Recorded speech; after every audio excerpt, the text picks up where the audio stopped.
चीज़ पूछना चाहूँगा, कुछ लोग प्रश्न ये उठाते हैं कि ये जो टारगेट है सिर्फ 2024 तक ही सीमित है। 2024 के चुनाव के नतीजों के ऊपर राजवीर सिंह फटिया का अपने आप में पता चलता मतलब के लिए अब मतलब है उनको, वहां पर आदमी चाहिए तो वो बसें फ्री भी चला रहे हैं, लेकिन उनको वो याद नहीं आती। नारा देते हैं बेटी बचाओ बेटी पढ़ाओ, लेकिन ये तमाम तस्वीरें जो हैं आप लोहारू क्षेत्र की देख रहे थे और काफ़ी लोगों का एक ग्राफ जो है वो यहाँ पे बढ़ता हुआ, और चेयरमैन साहब से बातचीत करते हैं यहाँ पे। और काफ़ी लोग जो हैं वो जेजेपी छोड़ करके, बीजेपी छोड़ करके, अलग अलग पार्टियों को छोड़ करके जो है वो इनको एक बार फोटो के साथ में इनका स्वागत, और ये फूल मालाओं के साथ में, क्योंकि लोगों का जो लगातार कंटिन्यूसली लोग जो हैं वो जुड़ते हुए जा रहे हैं। और भाई साहब हैं जेजेपी पार्टी को छोड़ करके जो है वो राजवीर सिंह फटिया का थामन छोड़ संभाला है। कोई कहते हैं कि पार्टी छोड़ करके कोई पार्टी में शामिल होता है, लेकिन लोग पार्टियां छोड़ करके किसी एक व्यक्ति के साथ में मिल रहे हैं, तो ये एक वास्तव में एक बहुत बड़ी बात है।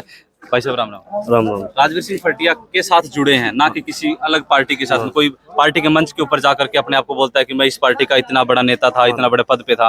राजवीर सिंह फटिया के साथ क्यों आए हैं? ये जी इसके आप आभारी मान ले करते हुए देख के, इनके कामों को देखकर, कामों को देख के। चेयरमैन साहब जिस प्रकार से आज लोहारू के अंदर घूमे हैं, कंटिन्यूसली लगातार चल रहे हैं, जिस प्रकार से राहुल गांधी की यात्रा चली थी उसमें भी आप कंटिन्यूसली चलते हुए नजर आ रहे थे पैदल।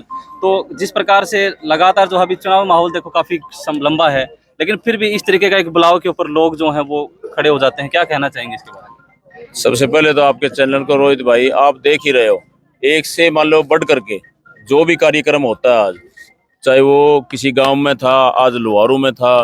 जैसे अभी भाई बता रहे थे, भाई राजवीर जी बता रहे थे जो कि भाई शिवानी में प्रोग्राम हुआ, उससे अच्छा बैल में हुआ, और लोहारू का तो कोई तोड़ ही नहीं है।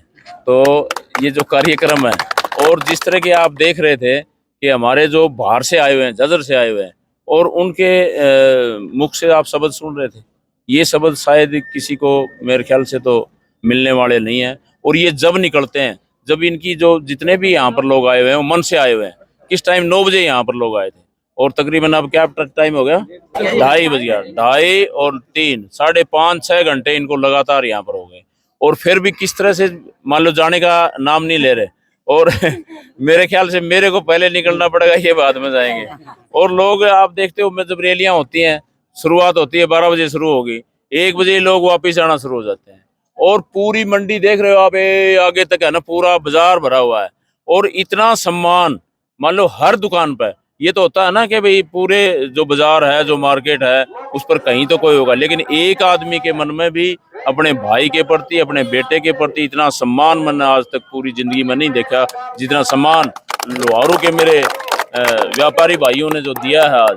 तो मैं इसका तो मेरे पास कोई शब्द नहीं है कि मैं किन शब्दों में इनका आभार करूं, किन शब्दों में इनकी मैं वो करूं। तो ये तो बहुत मेरे लिए गर्व की बात है। चेयरमैन साहब इस बात में कोई दो राय नहीं है, लगातार ग्राफ बढ़ता हुआ जा रहा है। 3 साल के अरसे के अंदर आपने पूरे हरियाणा ही नहीं बल्कि पूरे भारतवर्ष के अंदर जो राजनीतिज्ञ रहे हैं उनकी नज़रों के अंदर भी जाने का काम किया है। लेकिन एक चीज़ पूछना चाहूँगा, कुछ लोग प्रश्न ये उठाते हैं कि ये जो टारगेट है सिर्फ 2024 तक ही सीमित है।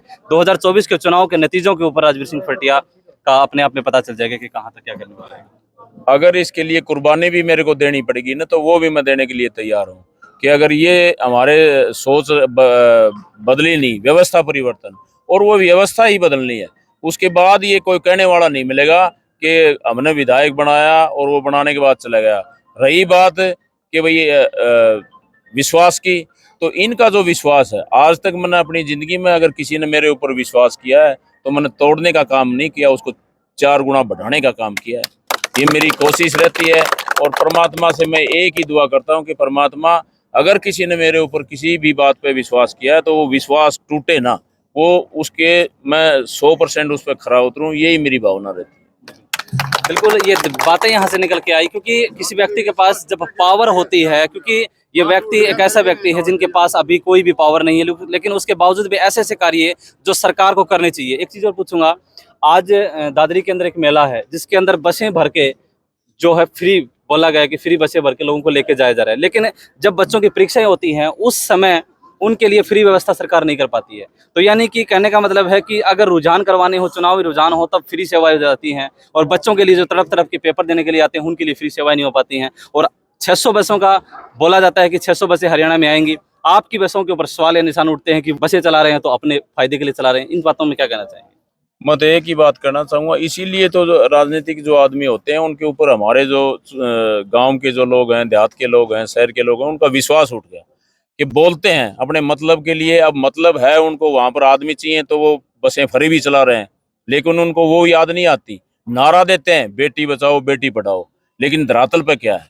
इन लोगों ने, आपने जो बात कही मैं हमेशा कहता हूँ, और बड़ी खुशी मिली थी उस टाइम, आज भी चर्चा हो रही थी कि हरियाणा गवर्नमेंट लड़कियों के लिए उस टाइम जब खबर छपी थी भी 600 बसें पूरे हरियाणा प्रदेश में खरीद रही है। मेरे लिए बड़ी खुशी का दिन था वो। और सुबह सुबह जब मैंने कई साथियों को फोन किया, साथियों के भी आए कि चेयरमैन साहब आपने जो योजना शुरू की थी, हरियाणा गवर्नमेंट ने भी 600 बसें खरीदी हैं। डबल सहयोग होगा। हाँ, और उसमें से सबसे जो बड़ी खुशी की बात थी कि भी 20 बस उसमें से अकेले लोहारों को मिलेंगी। तो इससे बड़ी कोई मेरे लिए खुशी की बात नहीं हो सकती। आई कहाँ यहाँ पे तो प्राइवेट लोहारू, भिवानी लोहारू, शिवानी लोहारू, हिसार प्राइवेट बसें ज्यादा नजर आती हैं। प्राइवेट बसें आती हैं, लेकिन अगर बात करें हमारी बहन बेटियों की, बेटी पढ़ाओ बेटी बचाओ, तो वो नारा कहाँ गया? वो देखो ना आप, अगर आज दादरी में रैली है तो वहां पर फ्री बस इन्हें दे दी, गांव में भेज दी कि भी जाओ बैठ के, नहीं हमारे को जरूरत है।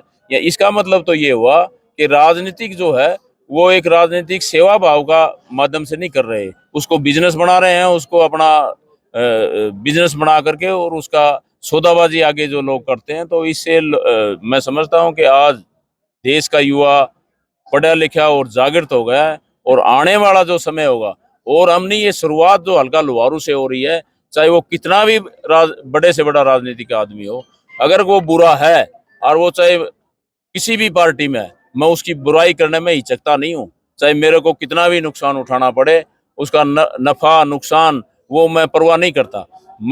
मेरी जो अपनी सोच है, चाहे मेरे घर में मेरा जमा हुआ भी अगर गलत काम करेगा तो मैं उसके साथ नहीं हूँगा, मैं अपने तमाम मेरे भाइयों के साथ। धन्यवाद। राजीव भटिया जो हमको आप देख रहे हैं, पार्टियां के किनारों के साथ में है, वो दिखाई दे रही है। और जब बात आती है चुनाव की, जब बात आती है एक व्यवस्था परिवर्तन की, तो यहाँ से एक बात निकल के आई है कि हमें राजनीति के अंदर उन लोगों की सोच को बदलना है जो सत्ता के अंदर आकर के उन वादों को भूल जाते हैं जो जनता के लिए वो लुभावने वादे करते हैं और समय आने पर भूल जाते हैं। क्योंकि जनता के लिए क्या होती है, जनता के लिए अगर अच्छी सी सड़कें अच्छी हो, जाने के लिए आने जाने के लिए साधन अच्छे हों, तो जनता जो है वो अच्छे तरीके से रह सकती है। लेकिन जो युवा हैं उनको रोजगार चाहिए, लड़कियां हैं, बहन बेटियां हैं, उनको कॉलेज जाने के लिए उनको सफ़र जो है वो सुरक्षित हो जाए। लेकिन ऐसी तमाम बातें जो हैं वो निकल करके यहाँ पे आ रही हैं कि इन सभी बातों के ऊपर राजवीर सिंह फरटिया जो हैं वो खड़े उतरते हुए नजर आ रहे हैं। क्योंकि अभी फिलहाल ना कोई सत्ता में है, ना कोई फिलहाल कोई पोस्ट के ऊपर है, लेकिन फिर भी ये लोगों के बीच में जाकर के उनकी बातों को यहाँ पे लेकर के आ रहे हैं कि जिस भी चीज़ की ज़रूरत होगी मैं आगे लेकर के आऊँगा। लेकिन 2024 की अटकलें भी यहाँ पे हैं कि सिर्फ ये सफ़र 2024 तक नहीं है, क्योंकि इन्होंने खुद अनाउंस किया है कि 2024 के अंदर चुनाव लड़ना या लड़ना आगे की बात होगी। लेकिन ये जो कर्म है, ये कार्य है, अगर लोग दूसरे नहीं बदले तो मैं लगातार जो है वो बढ़ता रहूँगा। ये तमाम तस्वीरें आप देख रहे थे सदक संसार चैनल के माध्यम से। धन्यवाद। जय हिंद, जय भारत।